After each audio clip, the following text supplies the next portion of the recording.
हम आकाशवाणी के भागलपुर केंद्र से बोल रहे हैं। मीडियम वेव 205.76 मीटर यानी 1458 किलो हर्ट्ज पर। इस समय हमारे स्टूडियो की घड़ी में संध्या के 5 बजे हैं। आरंभ होती है आज की हमारी सायंकालीन सभा। इसमें पहले प्रस्तुत है युवा साथियों के लिए हमारा दैनिक प्रसारण युववाणी। युवाणी सुनने वाले हमारे सभी श्रोता साथियों को आपके युवाणी साथी सुरभि का प्यार भरा नमस्कार। कुछ भ्रांतियां हम युवाओं के मन में घर कर जाती हैं। खासकर प्रतियोगिता परीक्षाओं की तैयारी कर रहे हमारे युवा दोस्तों के मन में इस विषय को लेकर काफी उलझनें पैदा होती हैं।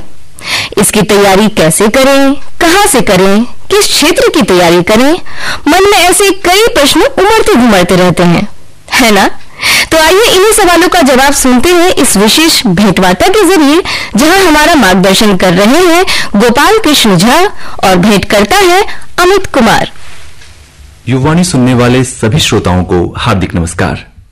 आज मार्गदर्शन के इस स्तंभ में हम आपके लिए लेकर आए हैं एक महत्वपूर्ण विषय को। ऐसा विषय जिससे आप रोज रोज आपका आमना सामना होता है और आप समझ नहीं पाते कि आप में कहां दिक्कत है। आपको लगता है कि आपने पूरी कोशिश की है, लेकिन फिर भी सफलता आपको नहीं मिल पाती। ऐसे में कई बार कई युवा मानसिक व्याधि की चपेट में आ जाते हैं और खुद को कमतर आंकना शुरू कर देते हैं। लेकिन जितना कठिन ये सवाल आपको लगता है, इसका जवाब उतना ही सरल है। इसी विषय की महत्वपूर्णता को देखते हुए आज हमने मार्गदर्शन के इस स्तंभ में अपने विषय को चुना है, प्रतियोगिता परीक्षा और इससे संबंधित भ्रांतियां। इसके लिए हमने आमंत्रित किया है अपने आकाशवाणी भागलपुर के स्टूडियो में लगभग 19 साल के लंबे शैक्षणिक अनुभव वाले श्री गोपाल कृष्ण झा को, जो पेशे से LIC में कार्यरत हैं और शौकिया तरीके से, यानी कि आप इसे कह सकते हैं कि समाज सेवी के रूप में वो निःशुल्क एक कोचिंग संस्था का संचालन करते हैं। तो आइए हम स्वागत करते हैं श्री गोपाल कृष्ण झा का।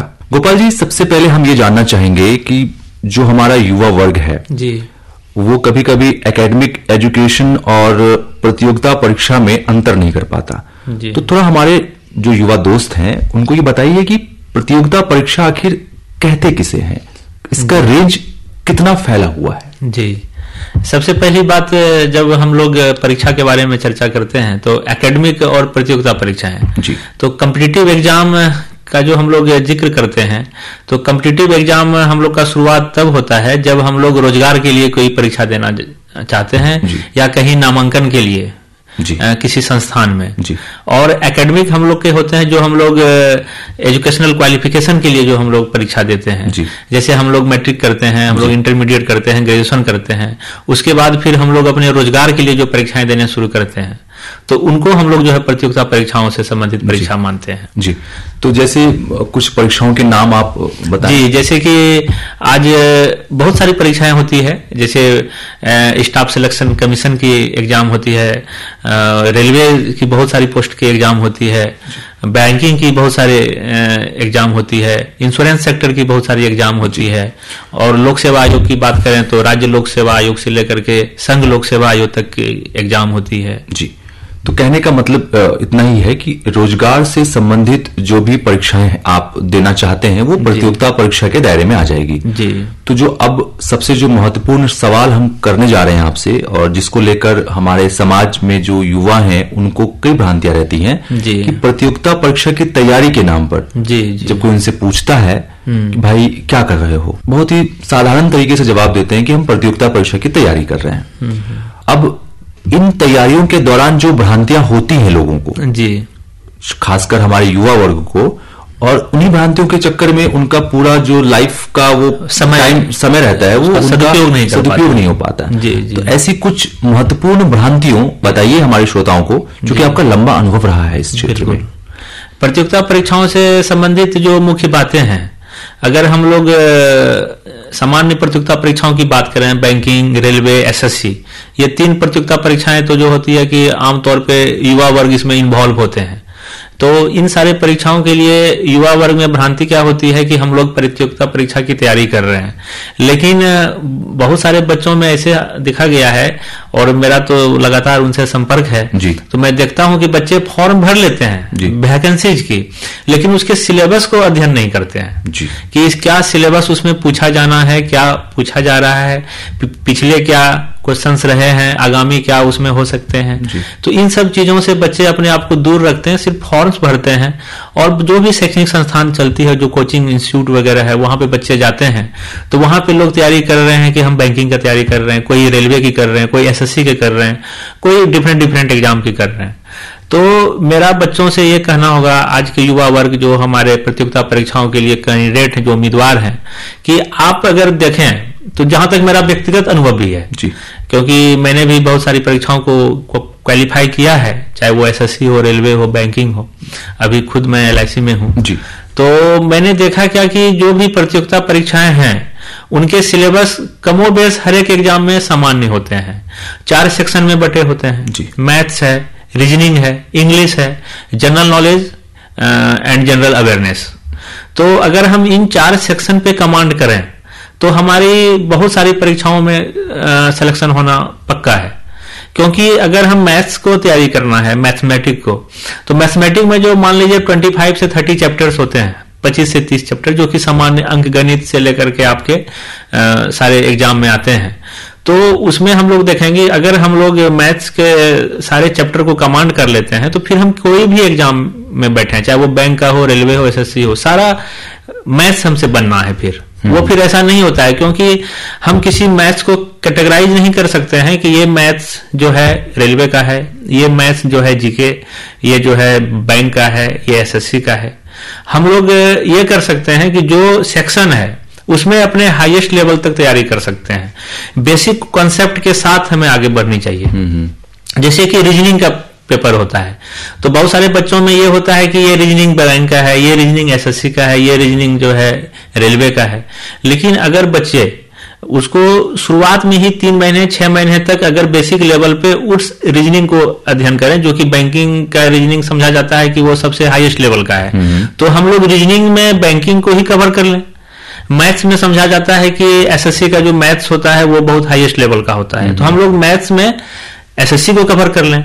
एसएससी का जो समान अध्ययन का पेपर होता है, वो देखा जाता है कि एक स्तरीय क्वेश्चन उसमें पूछे जाते हैं, और जो कि ये आपके रेलवे और भी बैंकिंग एग्जाम में भी पूछे जाते हैं, सामान्य जागरूकता से संबंधित। तो हम लोग अगर उस लेवल को कवर कर लें, तो हम लोग देखेंगे कि हम लोग के सामने अपॉर्चुनिटीज भी बहुत हैं, और हम लोग बहुत सारे एग्जाम में क्वालिफाई कर सकते हैं। लेकिन बच्चे क्या होते हैं, शुरू से ही कैटेगराइज हो जाते हैं कि हम रेलवे के लिए हैं, हम एसएससी के लिए हैं, हम बैंकिंग के लिए हैं। यहीं पे बच्चों में क्या होती है कि अगर किसी एक सेक्शन में उसका नहीं हो पाता है, मान लीजिए कोई बच्चा रेलवे का तैयारी कर रहा है और अगर कोई बच्चा बैंकिंग का तैयारी कर रहा है, तो वो सोच लिया कि रेलवे का यही सिलेबस है। लेकिन अभी आए दिन जो परीक्षाएं हो रही है, उसमें देखा जाता है कि बहुत सारे क्वेश्चंस का जो लेवल है वो मॉडिफिकेशन होते रहता है। उसमें कोई आप स्टैटिक नहीं ले सकते हैं कि यही क्वेश्चन इसमें पूछा जाना है, यही क्वेश्चन इसमें पूछा जाना है। मान लिया जाए कि अगर हम पूछते हैं कि बांग्लादेश की राजधानी ढाका है, वहां की करेंसी टका है, तो ये हम ये नहीं कर सकते हैं कि ये रेलवे में पूछेगा कि ये एसएससी में पूछेगा। ये सारे एग्जाम में पूछे जा सकते हैं, इवन कि लोक सेवा आयोग तक में। तो अगर हम लोग अपने तैयारी को शुरुआत में ही उस लेवल से करें, हम लोग अपने माइंड को सेट कर लें, जो भी हमारे छात्र श्रोता हैं वो इस बात को अगर ध्यान में रखें कि मुझे 1 साल तक अच्छे से अपने बेसिक कॉन्सेप्ट पे ध्यान देना है, चाहे वो मैथ्स हो, रीजनिंग हो, जीके जीएस हो या इंग्लिश हो। तो उसमें हम लोग देखेंगे क्या कि 1 साल के बाद फिर हम लोग बहुत सारे एग्जाम में क्वालिफाई होना शुरू हो जाते हैं। मेहनत का कोई शॉर्टकट नहीं है। नहीं है जी। अक्सर हम सोचते हैं कि हमने फॉर्म फिलअप कर दिया, अब हम कुछ दिन या कुछ महीने इसकी तैयारी में लगाएं और हमारा सिलेक्शन हो जाए, नौकरी हो जाए। लेकिन जो कि बहुत ही सरल नहीं है, नहीं होती। आपको एक टाइम पीरियड देना ही होगा, शॉर्टकट जैसा कुछ भी नहीं, कुछ भी नहीं। हाँ, अगर आपकी मेहनत या आपकी लगन 1 साल की है, 2 साल की है, तब फिर सब कुछ इजी हो, अपॉर्चुनिटीज भी बहुत है। बहुत है। हाँ, बहुत सारे नौकरी में आपके सिलेक्शन हो सकते हैं। ऐसा नहीं है कि आप सिर्फ एसएससी में ही क्वालिफाई करेंगे, आप सिर्फ बैंकिंग सर्विसेज में ही क्वालिफाई, आप रेलवे में भी कर सकते हैं, राज्य स्तरीय जितने भी कर्मचारी चयन आयोग हैं वहां भी आप क्वालिफाई कर सकते हैं। हाल में ऐसा देखा गया है कि कई जो नौकरी पेशा लोग हैं, जो अब नई फौज जो एक आ रही है, उनमें नौकरी के बाद का जो टाइम पीरियड है वो बहुत अच्छा नहीं जा रहा उनका। अच्छा कहने का सेंस ये है कि मतलब जो कामकाज के तरीके हैं, जो कामकाज का दायरा है, वो उनकी प्रतियोगिता परीक्षा की तैयारी में उनके साथ वो था नहीं। इस वजह से उनको अब दिक्कत आती है, तालमेल नहीं बैठ पाता। चूंकि आप नौकरी में भी हैं, आप कोचिंग भी चलाते हैं, आपका ऐसे बच्चों से सामना होता होगा, तो कहाँ कमी रह जाती है? ऐसी कौन सी कमी है प्रतियोगिता परीक्षा की तैयारी में कि बच्चे एग्जाम तो क्वालिफाई कर रहे हैं, बिल्कुल, लेकिन जो नौकरी वाला पीरियड उनका है वो बहुत बेहतर नहीं हो पाता है, वो फ्रस्ट्रेट हो जाते हैं या नौकरी छोड़ने की तक की बात कहते हैं। तो फिर क्यों इतनी मेहनत के बाद ये सवाल उठता ही क्यों है? जी। तो आप ये हम लोग जो अपने कार्यालय में कार्य का संपादन करते हैं, वर्क एग्जीक्यूट जो होता है, तो हम लोग देखते हैं कि वहां पे भाषाओं की अच्छी जानकारी होनी चाहिए। किसी पत्र को ही लिखना है, किसी लेटर को, किसी एप्लीकेशन को, या किसी का रिप्लाई ही हमें भेजना है, तो हम लोग प्रतियोगिता परीक्षाओं की तैयारी में बच्चे लोग अभी क्या करते हैं, सिर्फ वो क्वेश्चन आंसर को याद करते हैं, वो तथ्यात्मक रूप से उस चीज का अध्ययन नहीं करते हैं। अब मान लिया जाए कि हिंदी की परीक्षाएं होती है, तो वो सिर्फ अपने आप को कहाँ पे कंसंट्रेट करते हैं कि इस प्रश्न का ये उत्तर है, इस प्रश्न का ये उत्तर है। अगर हिंदी के कॉन्सेप्ट को हम लोग सीखें, अगर इंग्लिश का आप लेते हैं, क्योंकि बहुत सारे कार्यालय में इंग्लिश में भी काम होता है, तो हम लोग जब इंग्लिश की तैयारी बच्चे लोग जब शुरू करते हैं, तो वो लोग वर्ड मीनिंग याद कर लेते हैं, क्वेश्चन आंसर याद कर लेते हैं, लेकिन वो उसको लिखना नहीं जानते हैं। उसको कैसे हम लिख पाए, जो मेरे मन में चल रहा है उसको कैसे पेन एंड पेपर से हम उसको लिख पाए, ये कमी हो जाती है। तो ये कमी कहाँ है? ये कमी कोचिंग चलाने वाले शिक्षकों में है या बच्चों में ये कमी दिखती है? ये क्या है, क्यों ऐसा हो रहा है? कि इसमें एक तो बच्चे में कह सकते हैं कि वो बहुत ही कम अंतराल पे नौकरी लेना चाह रहा है, वो उन सारे चीजों पे सोच रहा है कि मुझे उसकी जरूरत अभी नहीं है नौकरी लेने में, एक बार नौकरी ले लेंगे तो फिर काम चल जाएगा।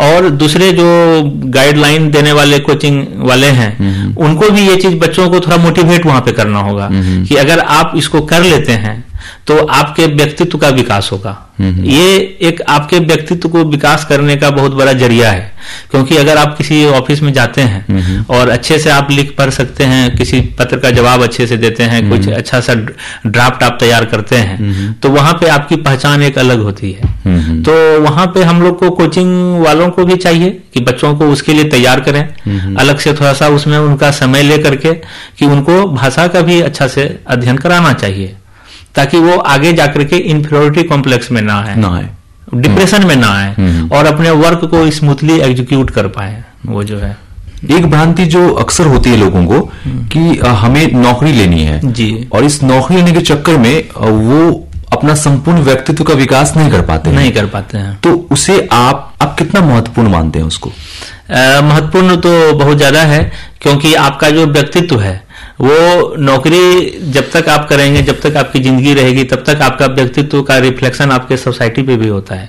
तो हम लोग अगर अपने व्यक्तित्व का विकास करके जाएं वहां पे, तो उस डिपार्टमेंट में भी हम अपना बेहतर दे पाएंगे, अपने परफॉर्म को हम बेस्ट तरीके से वहां पे कर पाएंगे। और अगर हम लोग उन चीजों को छोड़ के जाते हैं तो हमेशा वहां पे एक उलझन सा लगेगा कि नौकरी लेने के बाद भी नौकरी छोड़ने की स्थिति आ जाती है। अच्छा, तो किन किन तरह की एक्टिविटीज को स्टार्ट करना चाहिए छात्रों को कि उनसे वो इन चीजों का विकास कर सके? बिल्कुल, जैसे कि हम लोगों को डिबेट वगैरह होनी चाहिए किसी भी टॉपिक पे। अगर बच्चों को दिया जाए कि आज इस टॉपिक पे आपको अपनी बातें रखनी है, तो वो बच्चे के बीच में ये काम होनी चाहिए। तो वो बच्चे मान लीजिए कि कुछ पर्यावरण से संबंधित हो, शिक्षा से संबंधित हो, स्वास्थ्य से संबंधित हो, तो अगर ये डिबेट अगर हम लोग अगर करा पाए तो वो बेहतर होगा। दूसरी बात, लेख प्रतियोगिता होनी चाहिए बच्चों के बीच में, कि कोई भी अगर मुद्दा अभी चल रहा है समाज में, तो उस पे बच्चों को लिखने की आदत डालनी चाहिए, या कोचिंग संचालक जो भी हैं कि ये आदत उनके अंदर में इंप्रूव करनी चाहिए कि आपको लिखने की आदत होनी चाहिए। क्योंकि हमारे बहुत सारे ऐसे छात्र हैं जो कि अभी बहुत सारे अच्छे जॉब में गए, असिस्टेंट सेक्शन ऑफिसर हो या जो भी, तो जब उनको वहां पे बुलाया गया उनके ट्रेनिंग के दरमियान उनके बारे में कुछ बातें रखने के लिए, तो उन्होंने कहा कि वहां जाने के बाद मुझे कुछ बोला ही नहीं जा रहा था। तो मैंने ये अनुभव किया और वो बताए कि आप पहले भी हम लोग को सर ऐसा मार्गदर्शन यहाँ देते थे कि आप ये काम करिए, हम लोग कराते हैं ऐसा। हाँ, किसी भी टॉपिक पे डिबेट कि आपका जो कंटेंट है आप आकर के अपना रखिए। इससे क्या होता है कि आपके अंदर में जितनी भी विचार चल रही है वो आप बाहर ला पाते हैं।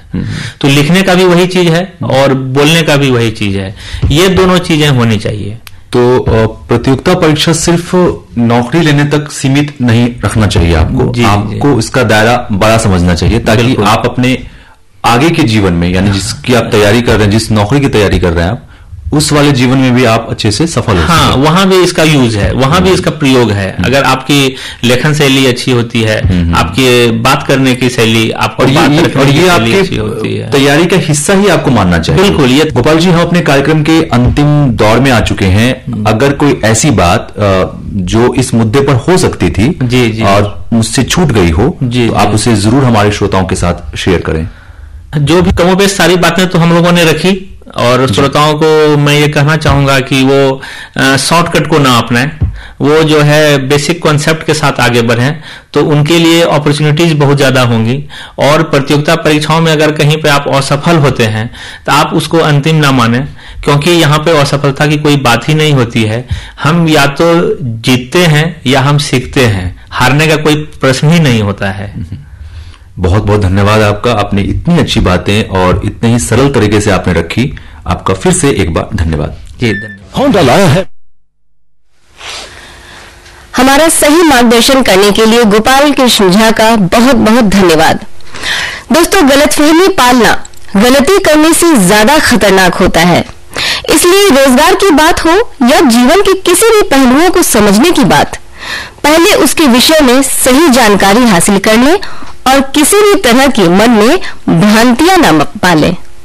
अब आगे भी आपके लिए हम महत्वपूर्ण भेंटवार्ता लेकर आते रहेंगे, और हमारा ये मार्गदर्शन स्तंभ आपको कैसा लगा ये जरूर बताइएगा। दोस्तों, हमारी स्टूडियो की घड़ी अब आपसे विदा लेने की ओर इशारा कर रही है। वैसे आपको आज का ये वाणी कैसा लगा ये हमें जरूर बताइएगा हमारे इस ईमेल आईडी पर। हमारा ईमेल आईडी है PHAIR@bhagalpur@gmail.com। आपकी प्रतिक्रियाओं, आपके सुझाव और हाँ, आपकी शिकायतों का भी स्वागत है। तो हमेशा खुश रहिए, मस्त रहिए और सुनते रहिए ठीक शाम 5 बजे युवाओं की वाणी युवानी। अब अपनी रेडियो साथी सुरभि को दीजिए इजाजत। नमस्कार।